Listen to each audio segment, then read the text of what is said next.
प्रधानमंत्री नरेंद्र मोदी इथियोपिया की राजधानी अदीस अबाबा से ओमान के लिए रवाना हो गए। इथियोपिया के प्रधानमंत्री अबी अहमद अली ने प्रधानमंत्री नरेंद्र मोदी के लिए विशेष सम्मान प्रदर्शित किया। वो प्रोटोकॉल तोड़कर प्रधानमंत्री नरेंद्र मोदी को विदा करने के लिए विशेष तौर पर एयरपोर्ट पर मौजूद रहे।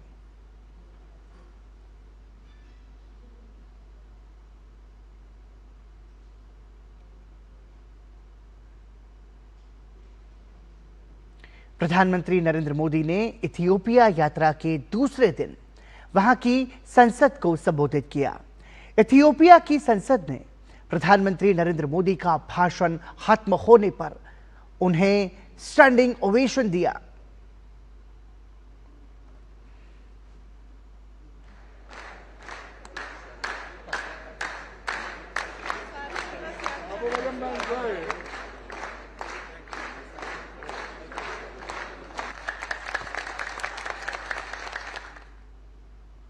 प्रधानमंत्री नरेंद्र मोदी अभी तक दुनिया की 18 देशों की संसद में अपना संबोधन दे चुके हैं।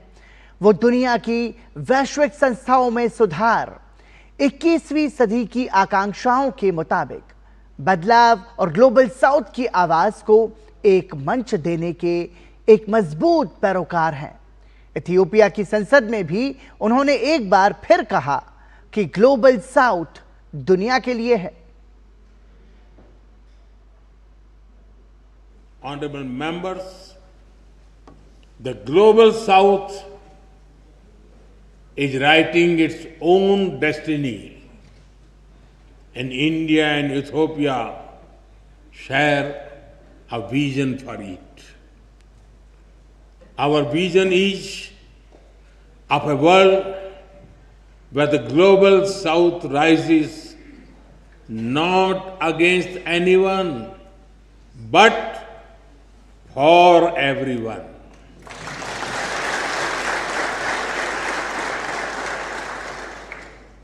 A world where development is fair,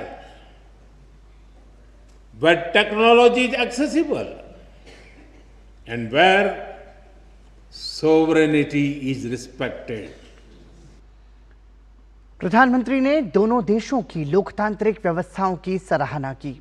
उन्होंने कहा कि दोनों ही देश सबका साथ सबका विकास में विश्वास करते हैं।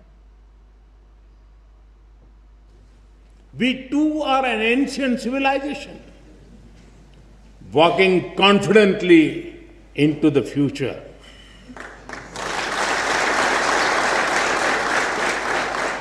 With the call of सबका साथ सबका विकास, सबका विश्वास, सबका प्रयास, together for everyone's growth, with everyone's trust and effort.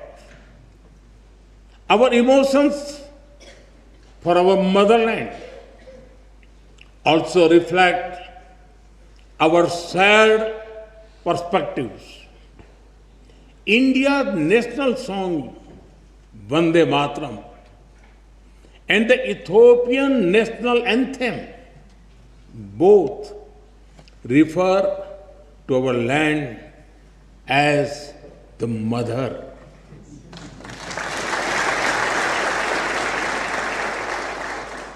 They inspire us to take pride in the heritage, culture, national beauty, and protect the motherland.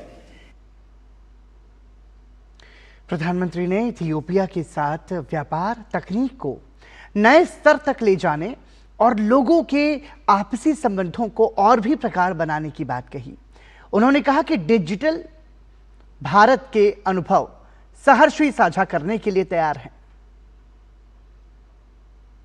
As you roll out the Digital Ethiopia 2025 strategy, we are ready to share our expertise and our experience with Ethiopia.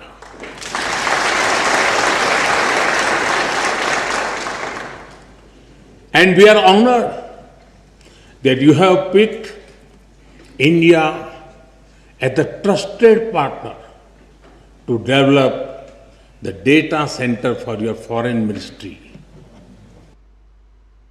प्रधानमंत्री नरेंद्र मोदी ने Ethiopia की संसद को संबोधित करने के बाद वहां के सांसदों से मुलाकात की। प्रधानमंत्री ने अपने सोशल मीडिया प्लेटफॉर्म एक्स पर सांसदों से मुलाकात की तस्वीरें भी साझा की। प्रधानमंत्री ने तस्वीरें साझा करते हुए एक्स पर अपने संदेश में लिखा, इथियोपिया की संसद को संबोधित करने के बाद इथियोपिया के मंत्रियों और सांसदों से बातचीत कर मुझे अत्यंत प्रसन्नता हुई।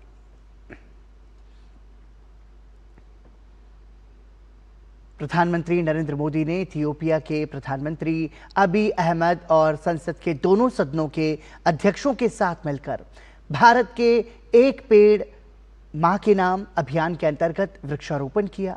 ये साझा गतिविधि दोनों देशों के बीच गहरे और रणनीतिक संबंधों को और अधिक मजबूत करने का प्रतीक है।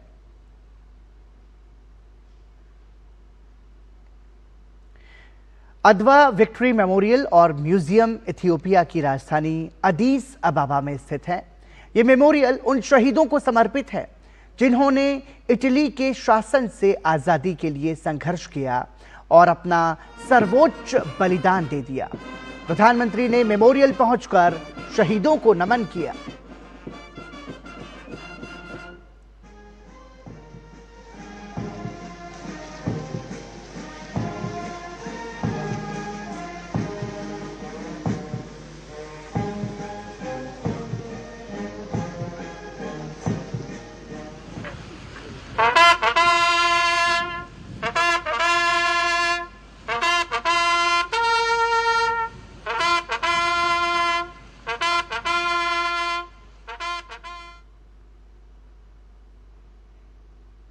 अदवा संग्रहालय में देशभक्तों से जुड़े हथियार, उनकी वर्दी और उनसे जुड़ी कई यादों को सहेजा गया है। वहां कई प्रतिमाएं भी हैं जो संघर्ष की राह में इथियोपिया की आवाज बुलंद करने के लिए कुर्बान हो गई। ये म्यूजियम इथियोपिया की विरासत की कहानी को जीवंत बनाता है। प्रधानमंत्री नरेंद्र मोदी ने इथियोपिया की विरासत के बारे में विस्तार से जानकारी ली।